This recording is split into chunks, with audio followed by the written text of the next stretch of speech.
Welcome to Politics Done Right. I am your host, Egberto Willies. This is a progressive program that will take the mystery out of politics. This is the program that will encourage you to make sure government becomes we the people. Whether you are liberal, progressive, conservative, or otherwise, you get to air your point of view. We are an independent media outlet that, unlike mainstream media beholden to corporations, we only owe allegiance to you. Remember, you can also send me a tweet at EGBERTOWILLIES. That is at Egberto Willies. Let us engage. It is Politics Done Right. Welcome to Politics Done Right from the studios of KPFT 90.1 FM, Houston, your community radio station. We have a great program for you today. Another great show for you today, folks. There's a whole lot I'm going to talk about: the war, the oil prices, inflation, all these things that are hitting us up, right? I want you to look at it as the return, the attack of the plutocracy to recover what the pandemic has taken away, or they believe the pandemic has taken away, their forward progress, their forward take. So what are we going to cover today? The first thing I'm going to start with is inflation and what the past Treasury Secretary had to say, because his words were prescient. And it's important that you listen to this guy, because he's going to use inflation in a particular context to take it all away from the average American citizen in protection of a particular class. We have to be aware of these issues. We have to know what is actually going on. Second subject we're going to talk about, Jen Psaki is going to show the cognitive dissonance we have with some reporters, that they've used to justify failure of the oil companies. So we're going to tackle that particular one. We're also going to point out how Jen Psaki, with these testosterone-driven reporters, how she simply calmed it down and said, what the administration is doing is trying to prevent World War III. Then, of course, our member of our board here at KPFT, Vanisha Williams, she's going to give a little segment here on why you need to support 52 on 52. It's an interesting thing. Remember, KPFT has been here for over 52 years. Yes, we have. Lastly but not least, we're going to discuss gasoline prices, how it really is a fraud. And I want you to listen to this in detail, folks. It's important because everybody's screaming at the president, the government, but that's not where lies the problem. We need to be aware so that we can vote the right people in, so that not only do we vote the right people in, but we are cognizant of what we demand that they do when we get in. Then we're going to have Jen Psaki. Jen Psaki has an interesting way of handling sort of an information that shouldn't even have been at the White House press. We're going to talk about that. But you know what I say here? We're going to say, let's get busy. I also wanted to ask you about comments that Representative Madison Cawthorn made about the Ukrainian government. He said in a video that Zelensky is a thug. He said the Ukrainian government is incredibly corrupt. He said some other things, but he also said that Zelensky is pushing misinformation on America. Would the White House like to comment? I would not. Go ahead. I want you to listen to Larry Summers. Larry Summers points out exactly how powerless people without a political system that guarantees their protections is. And he doesn't say any of that Just listen to how he answers this question from Lawrence O'Donnell. Very important. A lot of people won't perceive it. They won't see it. But while I was listening to it, I said, oh my God, he said it. He said it. Please, important that you listen to this, and then we'll take it on the other side. What is happening to purchasing power this year? We know inflation, and you were an early warner on inflation. You gave us the early warning on it. But what has happened to purchasing power and incomes along with inflation? Wages have come down. That's the usual experience. The usual experience is that past a certain point, when you start seeing wage increases running above 4.5% or 5%, it actually goes with decreasing real wages, decreasing purchasing power for workers. That's why it's so unfortunate that the economy was overstimulated last year. That's why it's important that the Fed act strongly to bring down inflation now. We've caught a very bad break coming on top of the 7.5% inflation we now have extra inflationary pressure coming from oil prices and coming from wheat.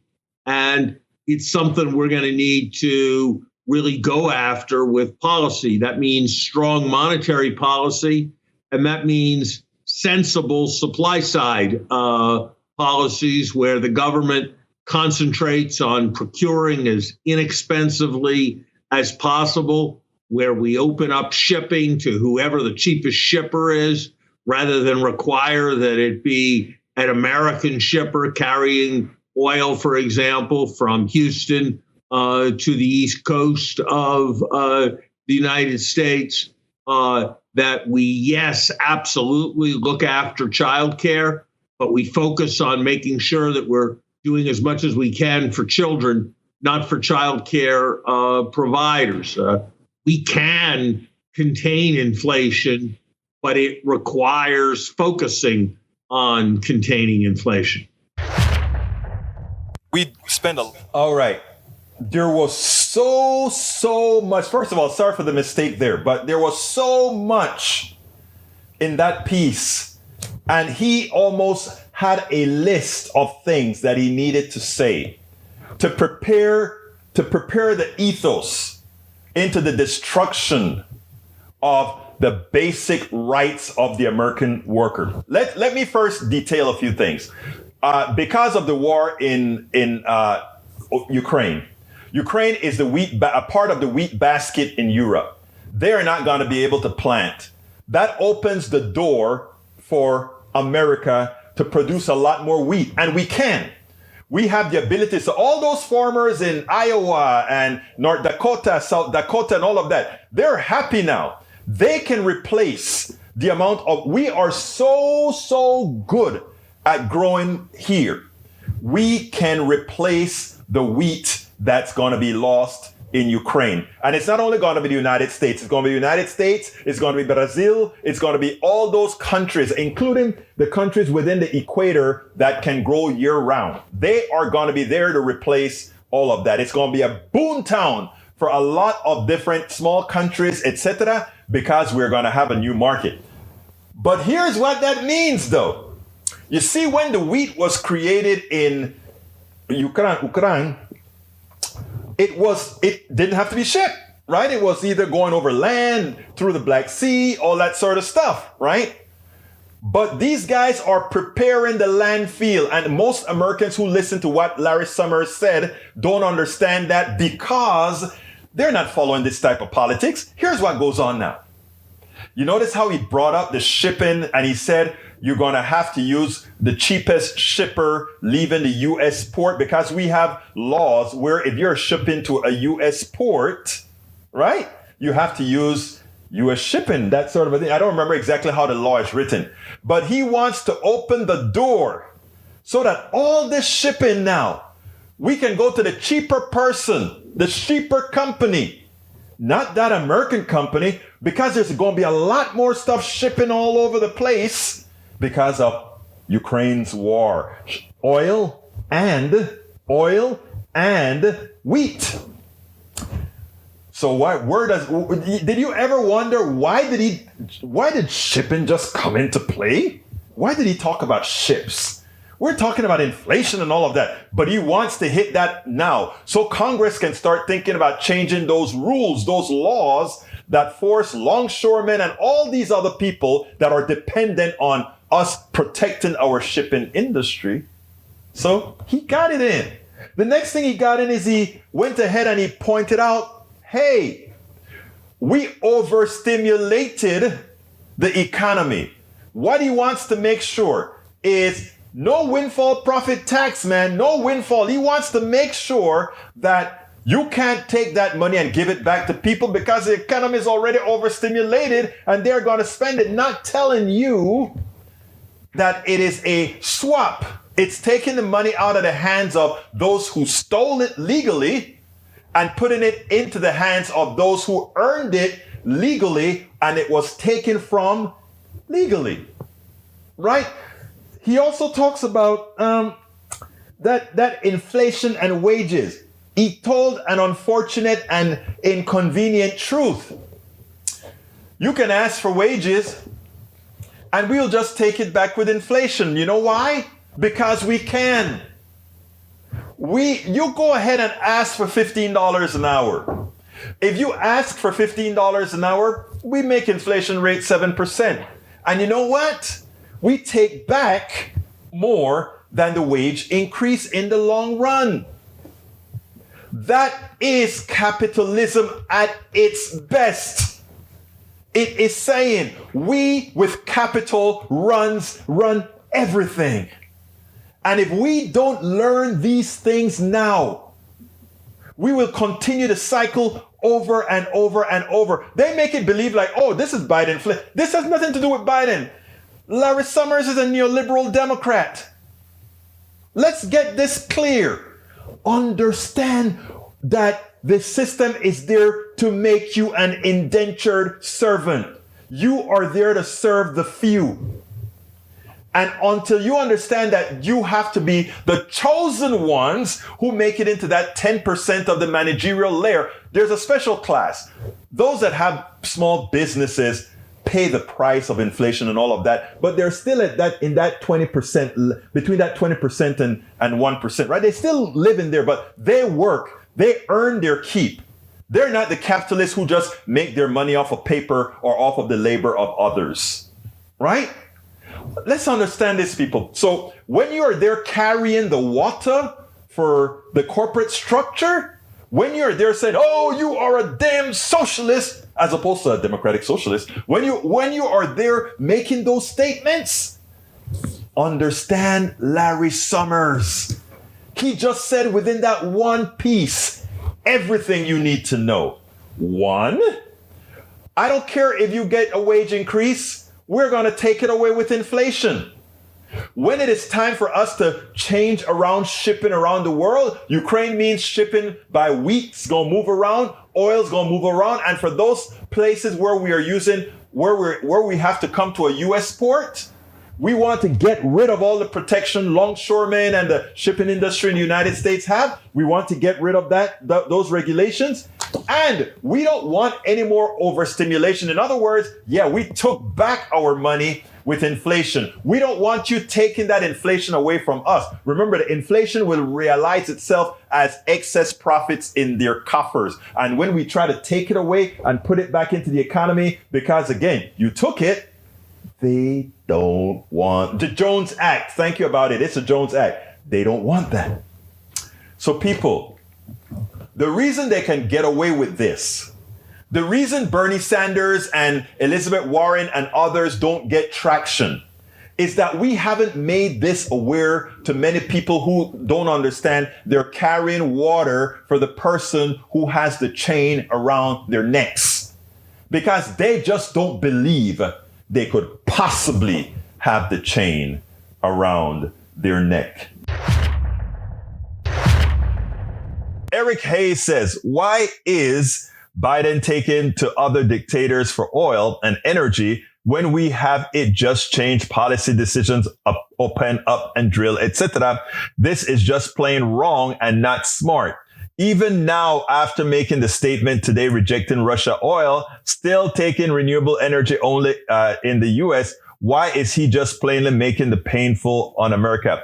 That is the message you are getting from the right wing, and it is an ignorant message, brother Eric. I want you to listen to what cognitive dissonance looks like. What I'm going to play you now is that exchange between Jen Psaki and Peter Doocy. Again, cognitive dissonance. And you are working yourself following the people who inform you into a world of cognitive dissonance. Listen to this exchange and then we'll go about it a bit further. Check this out. Go ahead. Thank you, Jen. It sounds like you guys are blaming Putin for the increase in gas prices recently, but weren't gas prices going up anyway because of post-pandemic supply chain issues? Well, I think there's no question that, as we have seen, and outside analysts have conveyed this as well, the increase in the anticipated continued increase, which is, I think, what some of your colleagues were asking about, that is a direct result of the invasion of Ukraine, and also there was an anticipation of that was factored in as gas prices have gone up. So you say that you're going to do everything that you can to reduce the impact that high gas prices have on Americans. We're asking other countries to think about maybe pumping more oil. Why not just do it here? Well, to be very clear, federal policies are not limiting the supplies of oil and gas. Let me finish. Let me finish. An executive order his Peter, first week that halted new oil and gas. Let me give you the facts here, and I know that can be inconvenient, but I think they're important in this moment. To the contrary, we have been clear that in the short term, supply must keep up with the demand. We are, and here and around the world, will we make the shift to a secure, clean energy future? We are one of the largest producers with a strong domestic oil and gas industry. We have actually produced more oil. It is at record numbers, and we will continue to produce more oil. There are 9,000 approved drilling permits that are not being used. So the suggestion that we are not allowing companies to drill is inaccurate. The suggestion that is what is hindering or preventing gas prices to come down is inaccurate. Would President Biden rescind his executive order that halts new oil and natural gas leases on public lands? Well, 90% of them happen on private lands, as I'm sure you know, and there are 9,000 unused approved drilling permits. So I would suggest you ask the oil companies why they're not using those if there's a desire to drill more. Would President Biden ever undo his executive order that stopped the construction of the Keystone XL pipeline? Are you suggesting that would solve the gas prices issue? Well, do you think that would maybe affect prices faster than getting the whole country off of fossil fuels? I actually don't think it would. The Keystone was not an oil field. It's a pipeline. Yeah. Also, the oil is continuing to flow in just through other means. So it actually would have nothing to do with the current supply imbalance. So gas prices are approaching an all-time high per gallon. How high would they have to get before President Biden would say, I'm going to set aside my ambitious climate goals and just increase domestic oil production, get the producers to drill more here, and we can address the fossil fuel future later? Well, again, Peter, the U.S. produced more oil this past year than in President Trump's first year. Next year, according to the Department of Energy, we will produce more oil than ever before. Okay, folks, cognitive dissonance is a dangerous thing. Implied or what I call willful ignorance is also a thing. These are the things that we need to explain, and these are the things we need to explain in detail. I'm going to take the quick ones first, okay? Numero uno, there are 9,000 leases already on private lands and on public lands that the oil companies have. They can choose to drill there or not. but they just want you to open up and give them even more rights to drill everywhere else. Why is that wrong? What they're trying to do is make sure that they have an expanded field to drill from, so that if sometime in the future we change policy, they already have the rights to drill wherever they want. No, if you run out of areas to drill, of those 9,000 access that you have, then we can start talking about drilling. Secondly, most drilling occurs on private land, not public land. So it's a fallacy to believe that somehow Brother Biden has so much control over the oil market, where oil is drilled for, when it is on public private lands where most of the drilling occur. Now, when they want to talk about open up the pipeline, she smartly says the pipeline is just that, a pipeline. The oil has other methods of getting to market other than using this XL pipeline. What are the reasons why we should not build a pipeline? Numero uno, first of all, from past experience, we can see that pipelines, these guys get a lot of leaking occurring, and they don't clean it up. They throw it right back onto the taxpayer to clean up. So these pipeline, building yet another pipeline that crosses land whose people didn't want the pipeline in the first place, that's numero uno. Fairness, number one. Number two, again, we talk about the leaks, but here's number three. The investment in that pipeline, the amount of money in that pipeline, people are going to want you to go ahead and amortize, or rather depreciate it over decades. And they're going to say, well, we have to keep using it to flow oil to recover our costs. And if you stop us from using it, we'll sue you. Put the law in. You can't have the pipeline in the first place. And that way, whenever we make that change to all our energy methodologies, meaning green energy, water, air, hydro, everything else, we don't have a company saying, oh, we got to mitigate that pipeline. So that is one issue. The second issue is, oh, you're going around the world asking them to produce more. Yeah, we're taking Russia off the market, and we're saying other people produce as well. Let me tell you one of the other things, right? We're producing more oil than anybody else, and we can produce more as well. But why centralize on all our oil at this time when there is immediate access to oil in Iran, immediate access to oil in Venezuela, and you don't only solve a Venezuela problem by getting them to pump oil, you solve a poverty, humanity-based problem. I know many of the people on the right who always want to drill for oil cares nothing about humanity in the aggregate, because they don't care if people live or die. We do. But again, bottom line is, pipeline, no. There are other methods of getting the oil out. Somehow forget about, the last question I think is the most asinine of them all. What price does America have to pay for gas before you drop your environmental crap and just allow drilling to go unfettered and use gas, oil, petroleum unfettered? What amount of money does it have to cost the American people before you do that? And there's one intelligent answer. That is almost like saying, when are you going to stop making guns illegal for killers and give the killers the gun to kill us, because we can make a buck from selling the gun to the killer? I mean, it's not only cognizant dissonance, it is also it's willful ignorance, it's cognitive dissonance, and it's mere stupidity. You are saying, forget about the environment, something that's going to kill us all in the long run, because we are finally getting the right price. You want me to tell you something? I want gasoline to be $10 a gallon. Guess what happens then? The electric car market zooms up. And not only does the electrical car market zoom up, but also, we don't get as much killer benzene. We don't get as much killer, all these things that go into the lungs that not the oil company pays for, not the person driving their car with the gas mobile pays through, but all of us through our insurance policies, through our health care, have to pay for the scourge created by whom? The oil companies. The price of gas isn't $4 a gallon. You wanted it to be $1.85. You wanted it to $2.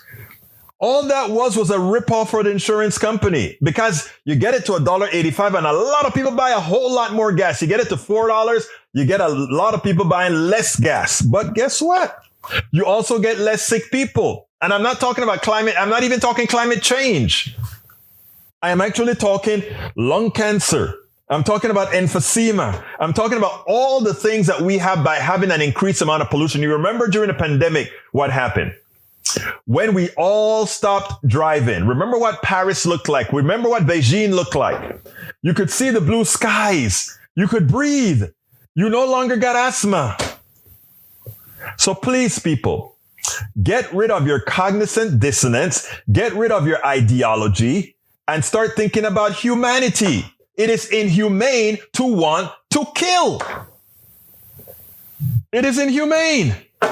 And when you say, if the price of gas gets too high, let's just kill everybody by increasing these things, that's what you're saying. I mean, I am saying it in a graphic form, but that's what it really is. And, you know, sometimes, you know, at one of the organizations that I'm at, sometimes they don't like the way I say things, right?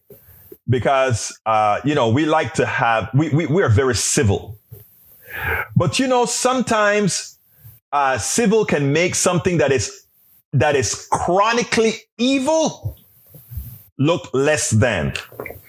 You know, we make it seems like, oh, whether to have for-profit delivery of healthcare versus public social healthcare is somehow debatable. It is somehow that it's either this or that, and even if the private sector costs more for healthcare, because we have choices, that's the price we pay for choices. And that's just what we want. We can have that. But Americans don't understand that this is a policy of killing people, right? So if you just put it that way as a choice, you can decide if you want healthcare by the private sector or healthcare by the government. You know, it's a choice. It's not a choice. You're choosing between life or death. You're choosing between the life of many of your fellow American citizens and death. That's what you're doing. It's not a choice. Hey guys, as you guys know, we have been alive for 52 years. And you know what? Venetia Williams, one of our board members, came out with a hell of an idea. And I want her to kind of pump it up for us. But all of you guys that are listening to us right now, Fund Drive is over, but we still need you guys. Hey, Venetia, tell us what you think tell us what we as members of Pacifica, as members of KPFT need to do right now. Well, right now, you know, we celebrating our 52nd birthday. And because we didn't do anything last year because of COVID, everybody's been asking, what we going to do? What we going to do? What we going to do? What we going to do? So I came up with 52 on 52, which means $52 for 52 years. It's a fundraiser I've done with countless other nonprofit organizations. And so the premise of it is that you just donate simple, Simon. You donate $52 for 52 years. That's all you got to do. And it's our birthday celebration, and that's what it's for. Look, let me tell you, Pacifica KPFT is a hell of a radio station. We serve Houston. We're here to serve, and that's what we do. And, you know, if you just go to our website and go to, wait, how do they donate anyway? You tell me. Okay, they donate by going to kpft.org, and the Fund Drive phone number. You know, I don't know that phone number by heart, but it's 713-526-5738. Come on, Venetia. Okay, you know, I never memorized. They need to get a simpler phone number, 526-6000 or something. I can't remember, but anyway, you just go to those two. You either go to the website or you go to the phone number and just follow the prompts. Well, and then you know how they ask you for what show you want it to be for. Just say 52 on 52. Well, It'll come up. What? It's so funny. I did it even simpler because, you know, I went on the website and that they had that thing that said PayPal. And since you guys gonna key on, PayPal.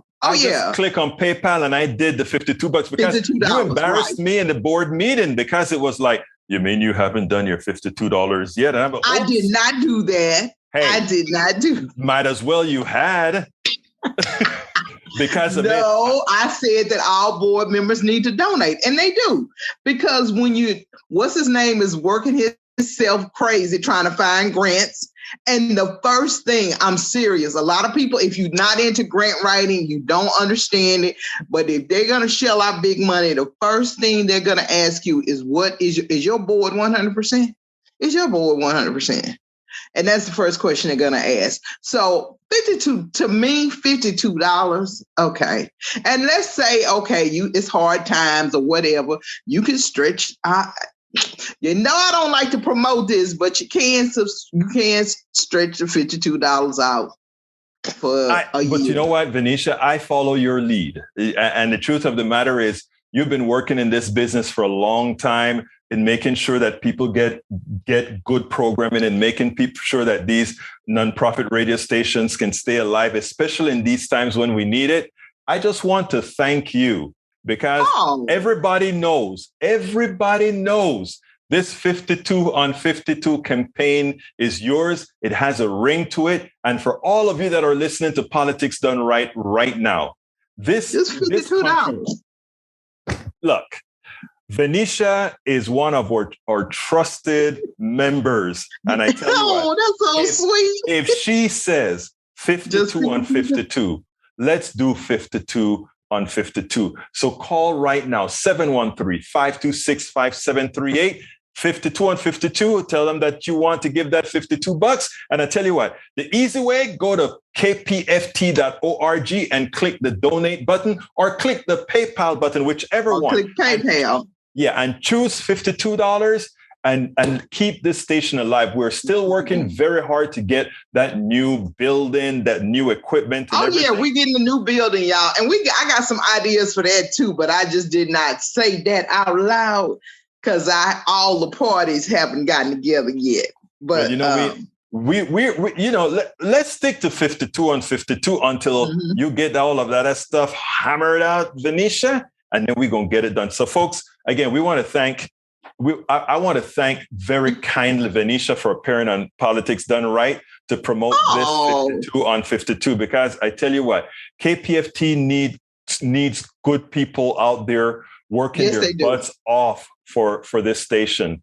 And Venetia is one of our trusted members that's out there busting her butt for this station. Venetia Williams, thank you so kindly for coming on to KPFT. Thank you, and Bertal, you know I love you. You're one of my favorite people. Well, you know it's like ditto. Yeah, you one of my favorite people. We got it, girl. Thank you very much. All right. No, thank you. And thank you, everybody. 52 on 52. There you go, 52 on 52. Thank you, folks.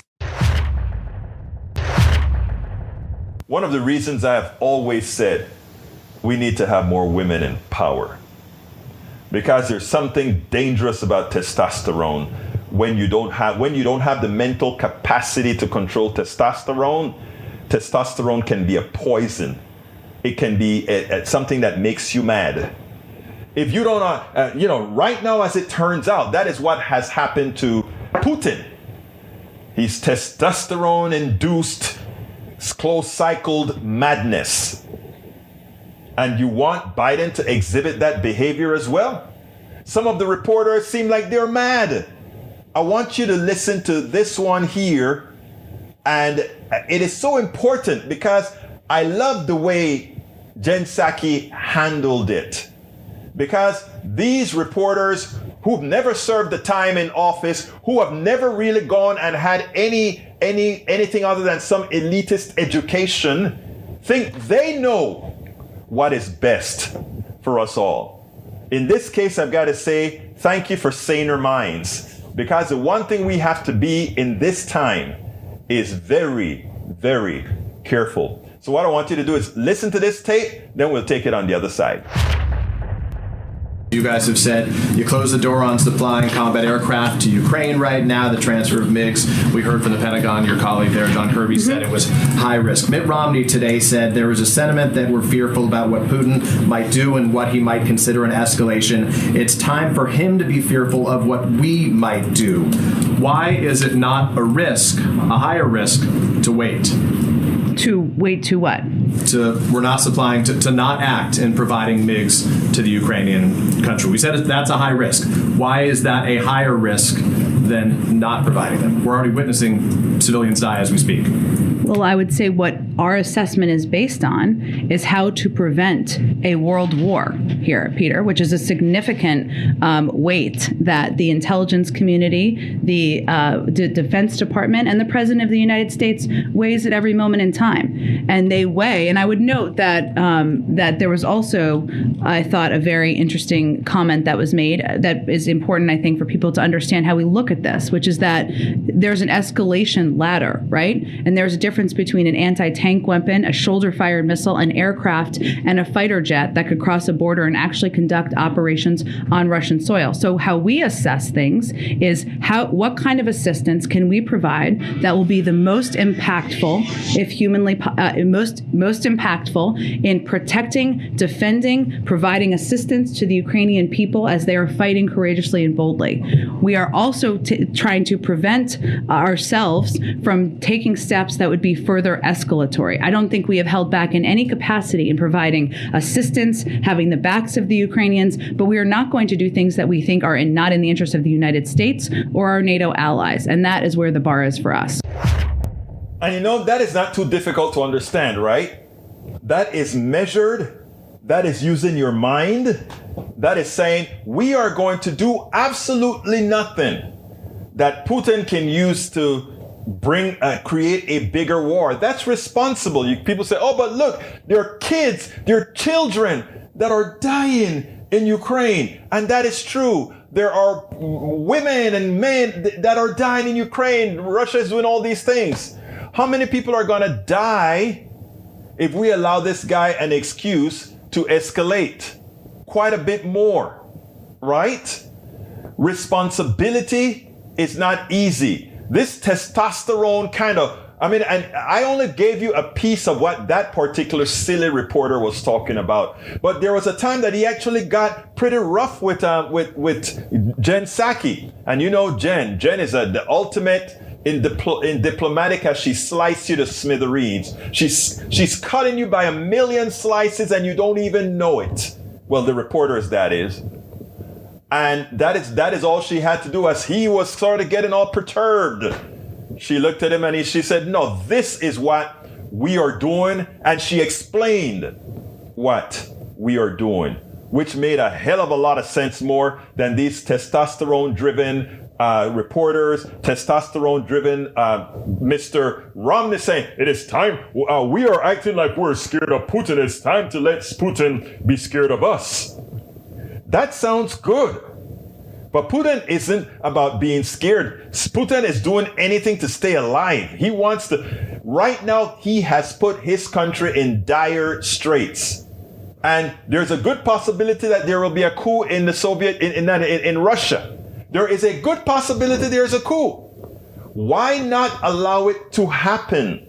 Why give him an excuse to say NATO is the reason we are here? The reason that you are feeling the pain in Russia is not because of all those companies leaving because I did something, meaning Putin, but because of NATO. You see what they're doing. And by the way, we gave him an excuse by growing NATO all the way to his land, right? Look, I'm not giving him an out at all, right? But hey, if we had, when Russia came to Cuba, which was 90 miles away, we said, you ain't going to do that. And then we went ahead and passed a policy that says, he can't come anywhere in the Americas. And so all when he goes to Venezuela, we're like, be careful when you're trying to go there to Venezuela. We're not going to allow that. So let's be clear and not allow those of the unread. Well, they're not unread. They should know better.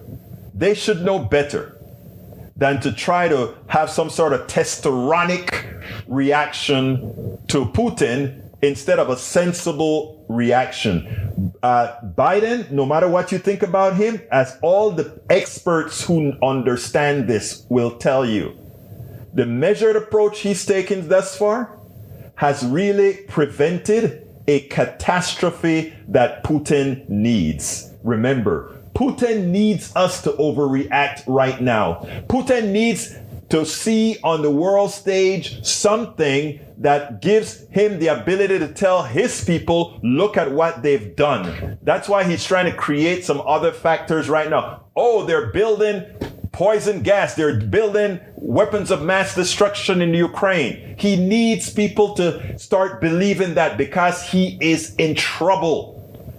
And when a leader like Putin is in trouble, it starts to be, the overthrow is about to happen. Gorbachev didn't do any of this, and he got his butt whipped. Let's not forget that. History is an interesting thing. I don't have a lot of time left, but let's talk gasoline. We have been programmed into believing, something happened to the supply pipeline, and it justify us having the amount of gasoline we have. You know, when I was taking my daughter to rehab this morning, we're talking about gasoline, and she was like, oh, why gasoline is so high? And we started talking about how it's a paper pricing, right? Now, you have brokers who have nothing to do with production of gasoline or they have nothing to do with gasoline. They just sit down in a high class office, they make a bunch of money, and they trade contracts, right? So what you do is you have a hysterical portion of the community, give people that went to business school, but that somehow doesn't have an engineering mind, don't have a practical mind to understand where things are. Let me give an example now. So what happens? Emma Bickers, welcome aboard, my friend. Here's what happens. You go ahead and you own, let's say, United Airlines, and you start to get scared that your kerosene that you used to power the oil, the jet fuel that you used to power the planes, are suddenly going to go through the roof, and you won't be able to have tickets that people can afford. So what you do is you go buy a contract. And that contract says, I think there's going to be a scarcity of petroleum. There ain't going to be no scarcity. We don't have a scarcity. But they are of the figment of their imagination after these charlatanes, the business class that owns these companies, give the impression that there's a possibility of a shortage. We're going to talk about why there ain't no shortage in a minute. But here's what these people then do. United Airlines would go ahead and say, okay, my God, I think the barrel of petroleum is going to go to $150 a barrel. I'm going to make a deal. I'm going to buy a contract, right?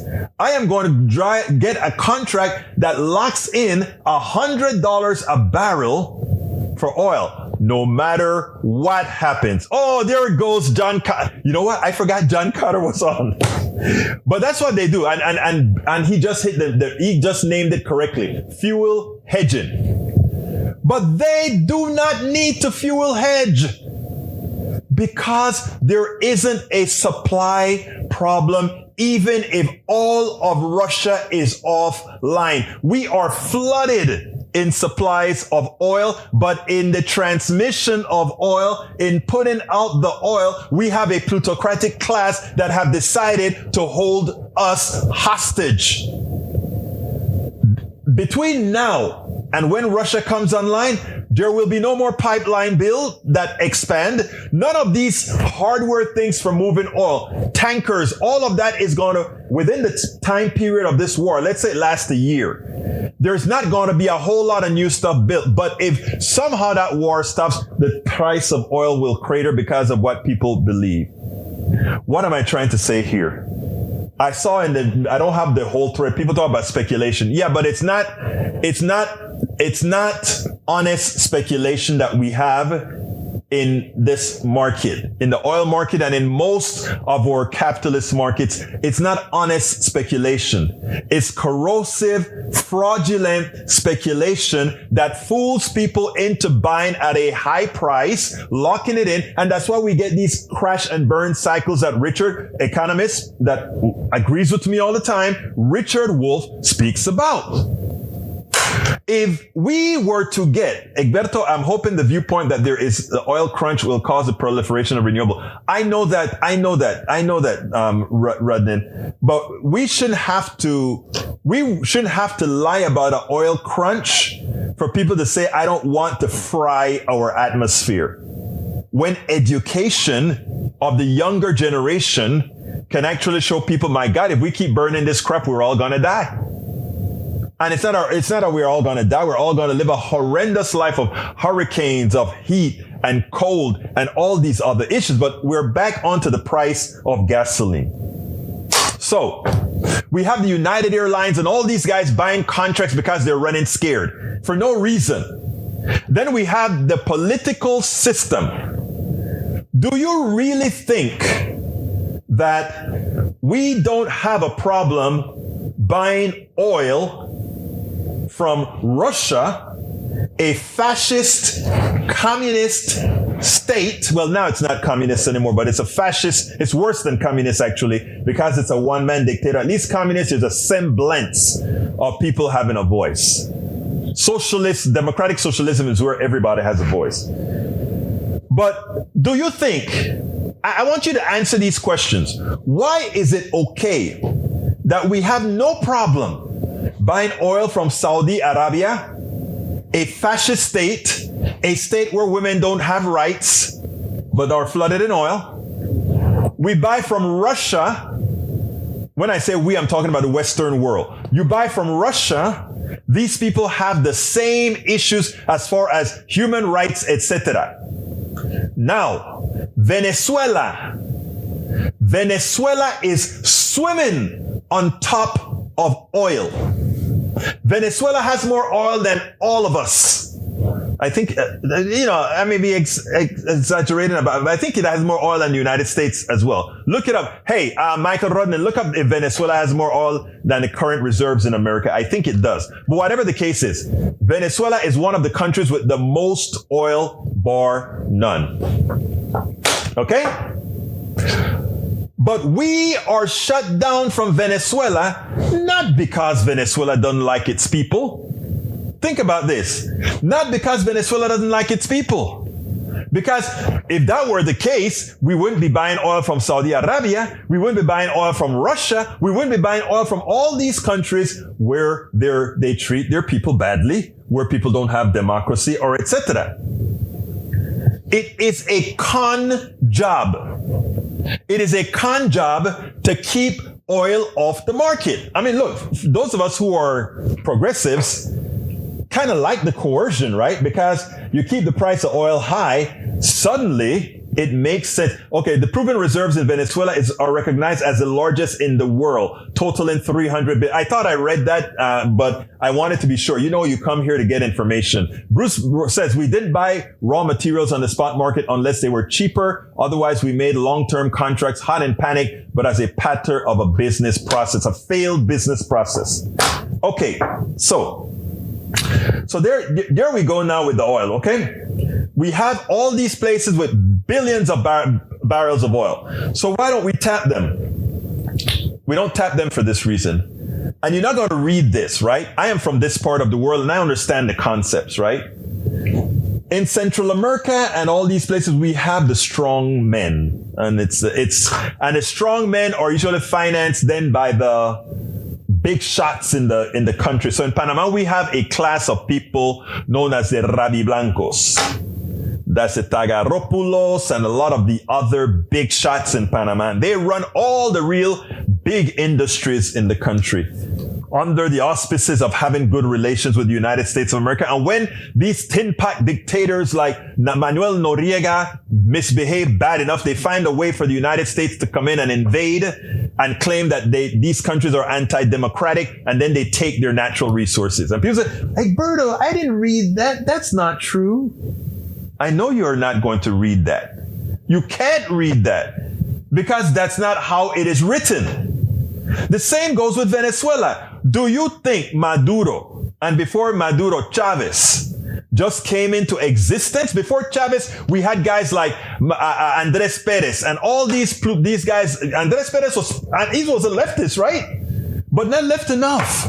He still had the plutocracy in Venezuela ripping the country off. And I think he even went to jail himself for being a part of the mess.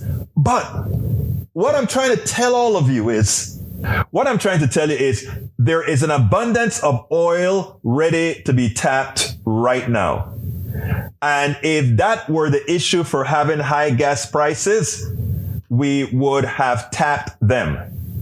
This is a fraud on the American people. And it's hard to explain to America because you have from CNBC to the New York Times to all of these guys buying into this concept of a shortage, buying into this concept of a supply disruption. All of this, we are bombarded by all the reputable sources telling you that stuff. And here is little Egberto Willies telling you we're swimming in oil if we really want it. I don't want us burning it, but if that is the reason for high gas prices opposed to externalities that allow us to start using gas to pay its prices, it would be great, but that's not it. We have to do something about this. It is important that we don't just take my word for it. Just read, and you have to read between the lines. Michael Rudden just pulled up the material that shows you that Venezuela has more reserves than any other country on the planet right now. Discoverable reserves. And we know that Venezuela for a long time has been pumping oil. In fact, Citgo in the United States is who process their oil, etc. But because of a political problem, because Chavez said, este petróleo es para el pueblo. Este petróleo, el dueño de este petróleo es el pueblo. The owner of this oil are the people, not the corporations that are coming to drill it and give us pennies on the dollar. Not so. This oil belongs to the people. And what did he get for that? You know, I mean, this guy's no saint. Maduro is a poor example of Chavez. These are not saints, and these are all powerful. These are all people that you reach to that point in your life. You want to, you have a certain thing on your back. But don't dare believe that the price of oil is justified. You want me to tell you what it would be justified right now? The nationalization of the of the energy industry. Because think about this. You watch the news today, and I'm going over one more minute. You watch the news today, they say, oh my God, oil prices are high. What does high oil prices mean? Fertilizers are going to go up in price, which means the animal feed's going to go up in price, which means eggs are going to go up in price, all based on oil. That's a farce. Nationalize the oil industry, stabilize the price of oil, and let everything else be market-based, eggs, the fruits, all of that market-based. We take away the volatile part of the economy that screw people. And you know what I'm going to tell you better? Having inflation destroys small businesses. Because you know what? When it comes to fighting for oil, United Airlines can get the oil and they can buy their contracts. But that little truck company, he can't buy contracts. He's going to pay whatever the spot market says he's going to pay. So therefore, we get back into the same thing that happened during the pandemic. The little man dies and the big dude goes up. Nationalize the energy market, nationalize the healthcare market, and let free enterprise reign towards everything else. You want to see a stable economy. You want to see freedom. You want to see democracy. You want to see honesty. For those parts of our economy that's been screwing and keeping people hostage, let we the people control it. Watch how quickly the people who really have the intellect to move forward, all of you that are listening to me, you have an idea for business that you won't do because you can't afford healthcare. You have an idea for some other company you want to form. You can't afford healthcare, or you can't afford the other costs because the big guys run everything. Nationalize the basics and let us have a true free enterprise system in a true democracy. And you see how quickly we move forward. You can listen and or watch Politics Done Right Mondays through Fridays on Facebook Live at facebook.com/Politics Done Right or on YouTube Live at politicsdoneright.com/YouTube. Please do not forget to follow me on Twitter for updates. My Twitter handle is at Egberto Willies, at EGBERTOWILLIES.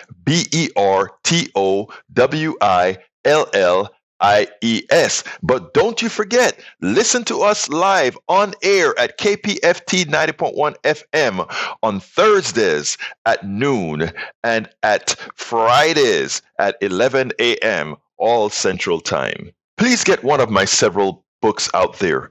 As I see it, Class Warfare, the only resort to right-wing doom, for a contribution of $120. It's worth it. How to talk to your right-wing relatives, friends, and neighbors for a contribution of $120. How to make America utopia, take away the economy from those who rigged it, for a pledge of $120. Get any two of those books for $200, any three of those books for $250. The contributions from my books go directly to support our station, KPFT 90.1 FM. Alternatively, folks, please get your basic KPFT only membership for $40, a Pacifica only membership for $25, or choose from one of our many other gifts for your contribution. Just go to kpft.org, choose Politics Done Right for the program, and select an option either for our books or something else to support the station. It is definitely worth it. Please remember to keep your community radio station in your minds. Keep KPFT on your mind. Talk about it. Tell your friends about it. Tell them you know about this station in town, 90.1 FM Houston, that needs your support. That is there to provide that nourishment that we need. KPFT 90.1 FM Houston. Well, folks, that's it for today. You know how I'm going to end this baby. My name is Egberto Willies. This is Politics Done Right. And you know how I end this baby. I am what? Out.